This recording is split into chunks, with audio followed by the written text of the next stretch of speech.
नमस्कार. राज्यामध्ये लोकसभेच्या एकूण 48 जागा आहेत आणि मागील निवडणुकीत शिवसेना भाजप यांनी एकत्रितपणे निवडणूक लढवत यातील बहुतांश जागा युतीने जिंकल्या होत्या. परंतु 2024 ला होणारी निवडणूक महत्त्वाची आहे आणि या निवडणुकीत राज ठाकरेंच्या मनसेनेही उमेदवार उतरवण्याची तयारी केली आहे. त्यात राजकीय वर्तुळामध्ये मनसेच्या 9 उमेदवारांची चर्चा रंगली आहे. त्यात संभाव्य उमेदवार कोणते आहेत ते आपण या व्हिडिओमध्ये बघणार आहोत. कल्याण लोकसभा या मतदारसंघातून आमदार राजू पाटील यांचं नाव चर्चेमध्ये आहे.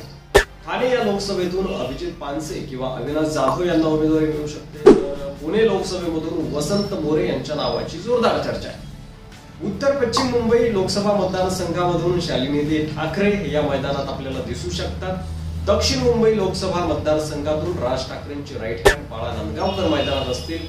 तर छत्रपती संभाजीनगर या लोकसभा मतदारसंघातून प्रकाश महाजन आणि सोलापूर लोकसभा मतदारसंघातून दिलीप धोत्रे, तर चंद्रपूर लोकसभा मतदारसंघातून राजू उंबरकर आणि रायगड लोकसभा मतदारसंघातून वैभव खेडेकर या संभाव्य नावांची सध्या चर्चा आहे. मनसेकडून हे राज ठाकरेंचे 9 शिलेदार निश्चितच मैदानामध्ये असणार आहेत. एकूण 20 ते 25 जागा लढण्याची मनसेची तयारी आहे. आता इतर आणखी उमेदवार कोणते असतील हे आपण पुढच्या व्हिडिओमध्ये बघणार आहोत. मात्र या 9 नावांची सध्या चर्चा आहे आणि या 9 पैकी किती उमेदवार जिंकू शकतात हे कमेंट बॉक्समध्ये लिहायला विसरू नका. आणि तुमच्या लोकसभा मतदारसंघामध्ये मनसेचा कोणता उमेदवार असणार आहे ते देखील आम्हाला नक्की कळवा.